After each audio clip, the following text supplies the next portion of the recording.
The movie opens on a dream sequence happening on Grand Central Station in New York with a man walking into the station and another walking up to a woman with a gun. Another man draws his own gun and tells the first one to stop, then he turns and they stand off. The clock in the station shows the time at 2:22 with gunshots and screams in the background. Dylan wakes up from the dream and goes through his morning routine, listening to the news about a rare cosmic event. He drinks his coffee, takes a shower, and after leaves for work on his bike driving recklessly on the street. A truck almost hits him. He sees an ambulance, then two women talking and some construction work until he reaches Grand Central. He takes the train to the airport where he works as an air traffic controller. Dylan thinks of his job as finding order in the chaos and is quite good at it. That night, he has drinks with his coworkers and one of them gives him tickets for the aerial ballet. Over the next few days, he wakes up and follows his daily routine, thinking that routines present some kind of pattern, which he is obsessed with. One day, we see him at his job at the traffic control room with the hour coming close to 2:22. Sarah is in one of the planes that are about to land which Dylan is in charge of. The plane engages its wheels to prepare for landing while another plane on the tracks gets cleared for takeoff. When the clock reaches 2:22 the landing plane experiences something strange and Dylan notices a strange pattern on his monitor. It looks as if time has stopped for him at that hour and he has a vision of his dream of the station. Because he's zoned out, a problem with the two planes occurs and a possible collision between them is becoming imminent. Dylan sees the solution for the problem and directs both of the planes on what they should do, to the dismay of his coworkers. The planes pass dangerously close to each other as one of them takes off and the other one lands. Dylan gets suspended for 4 weeks pending a full board review. The next day, Dylan goes through Grand Central Station to get to the ballet. Suddenly, the windows in the station shatter, making him pause and look at the clock, stuck on 2:22. He arrives at the theater and takes his seat when a woman walking in the performance hall catches his eye. Dylan looks at Sarah during the aerial ballet, seeing how much she enjoys it. At one point their glances meet. Later, he sees Sarah in the theater bar and he approaches her, realizing that she's crying. He gives her a tissue and tries to comfort her, sitting down on her table and making conversation. Dylan asks her if she wants a drink and Sarah says that she does, but not there. They go on a date in a bar and he tells her that his dad was a pilot. They have dinner later and when Sarah asks why he didn't follow in his father's footsteps, Dylan answers that he is terribly afraid of flying.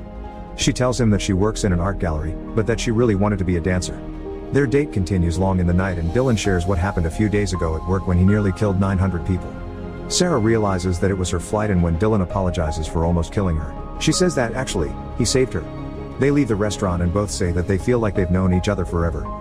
The next day, Sarah is at work at the gallery when she is joined by her ex-boyfriend Jonas, one of the artists that will have a show there soon. He asks Sarah, whom he clearly still has feelings for, how she liked the ballet the day before and misses the fact that she actually isn't talking about ballet at all when she answers him. Jonas even tells her that she's glowing. Meanwhile, Dylan gets a phone call informing him that he'd left his wallet at the train the other day when he hears and sees an accident happening in front of his building. Dylan gets his wallet from the station and sees the following things there: a businessman reading a paper, a couple embracing, school kids and their teacher, and a pregnant woman waiting for someone. The lights begin flickering and when the clock reaches 2:22, sparks start coming out of it. Later, Dylan goes to visit Sarah's gallery and stuns her by showing up there, then he asks her to go to dinner with him. Sarah laughs because it's a bit early in the day for that so they have coffee together in the park instead. She finally tells him why she's not a ballet dancer. It was because she had an injury very early in her blossoming ballet career and couldn't perform anymore.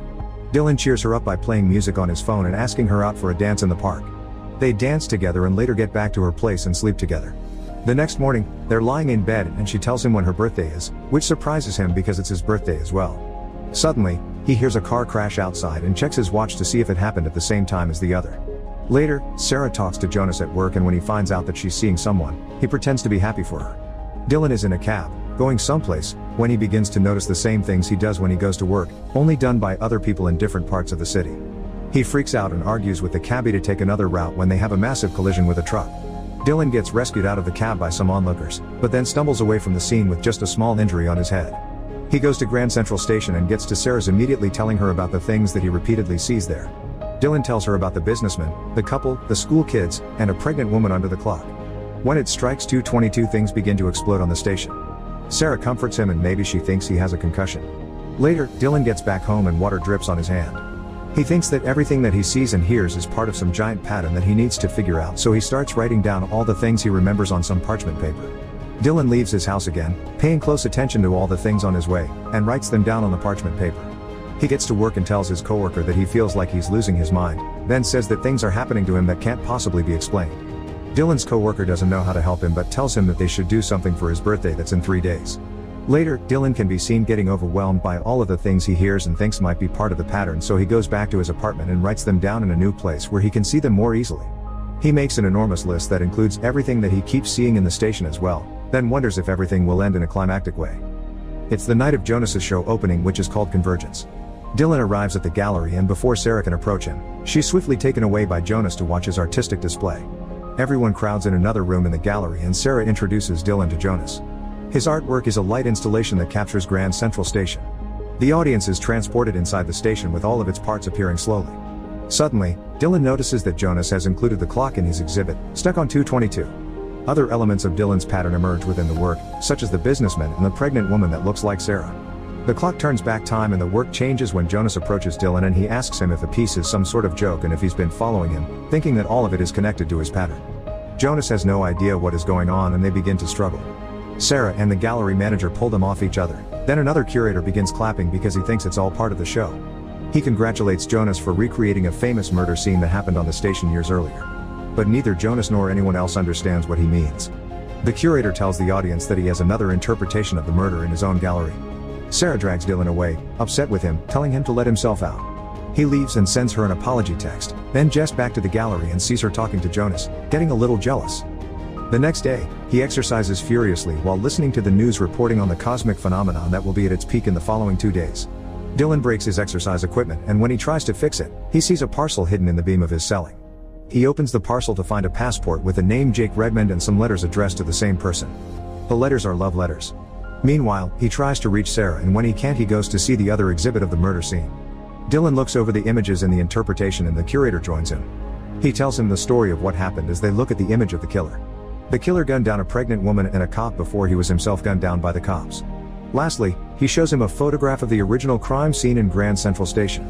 Dylan sees the name Jake Redmond under the photograph. When he comes back home, he does some research on the station and finds an article about the murder. The woman was murdered in a jealous rage by her lover. Dylan checks Jake's passport and sees that he was born on the same date as him, exactly 30 years earlier. He notices the return address on the letters and decides to check out the place to find out more information about the woman. Her sister lives in her place now, and when she sees the letters, she asks Dylan why he came to see her. Dylan says that he doesn't know exactly, he simply feels a connection to her sister. The woman tells him all about her sister Evelyn Mills, who was a prolific singer and a kind person. She met Jake during one of her performances. Evelyn fell for him deeply and didn't give up on him when she found out that he was a career criminal. Everyone tried to warn her, including Noah Marks, who was the detective that died in the station. Evelyn's sister tells Dylan that he was probably in love with her too because she had that effect on men. Dylan asks what she was doing at Grand Central Station.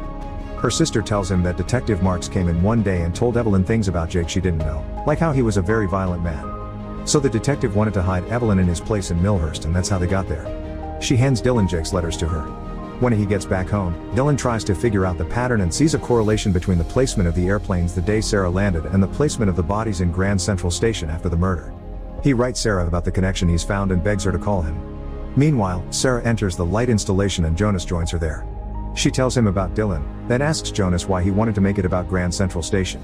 Jonas tells her that he had the idea much earlier before he even met her. Sarah says that Dylan sees the same type of people in the station that Jonas has in his installation and that he thinks it's a pattern. Jonas thinks that people that see patterns in everything aren't exactly same. Dylan gets to the station to get a ticket to Millhurst, but the ticket seller tells him that the line has been closed for 30 years. He turns around to see the board change in the correct line, and the clock strikes 2:22, so the chandelier in the station falls down and shatters. Dylan now resolves into filming everything that he sees on his way home while checking the time. That night, he's back home working on the pattern problem, when Sarah comes over to see him. He apologizes to her and she asks him if he's okay, thinking that there is something else going on with him.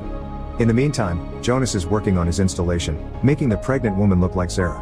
Back at Dylan's, she sees his lists and confronts him about them. Dylan explains his Evelyn and Jake discovery, but Sarah is worried that he might be losing his marbles. He says that the incident happened exactly 30 years before their birthday, which is the next day. Dylan tells her that they are them and shows her the letters explaining that those were actually written by them a lifetime ago. Sarah can't listen to his theories anymore, so she tells him that none of what he's saying means anything, that all of the things he's been seeing and hearing are just random big city stuff that happens every day. Dylan thinks that she doesn't understand, but she demonstrates it to him by opening the window and linking the noises. Sarah tells him that she feels all kinds of special about him, but Dylan just says that the woman she's supposed to be dies because the man he's supposed to be kills her. His solution is that they can never see each other again and kicks her out of his place. Dylan gets extra upset and breaks the glass with his list of patterns. Later, Sarah arrives at Jonas's place and asks him about Grand Central again, telling him about the connection Dylan sees between everything. Jonas, however, thinks that it's all a coincidence and says that Dylan needs a shrink. He tells Sarah that what she's doing has to stop. Then, says that he wants to take her away for a few days because, judging by the way Dylan was looking at him, he thinks he wanted to kill him. Jonas thinks that Dylan is out of control and that she's not safe, but Sarah tells him that she loves Dylan very much. He's afraid that he might do something to hurt Sarah and is considering killing himself when he looks at the sky and makes another connection with the constellations. The next day is their birthday. Dylan continues to think about the patterns as a news report about the cosmic phenomenon plays out on the TV. Suddenly, Dylan has a massive realization about the pattern and finds the only things in it that are actually connected. The news reporter saying that the phenomenon they are now seeing actually happened 30 years ago, and Dylan begins connecting everything to the moment that he dies. Simultaneously, Sarah gets in a cab with Jonas that will take them to the airport.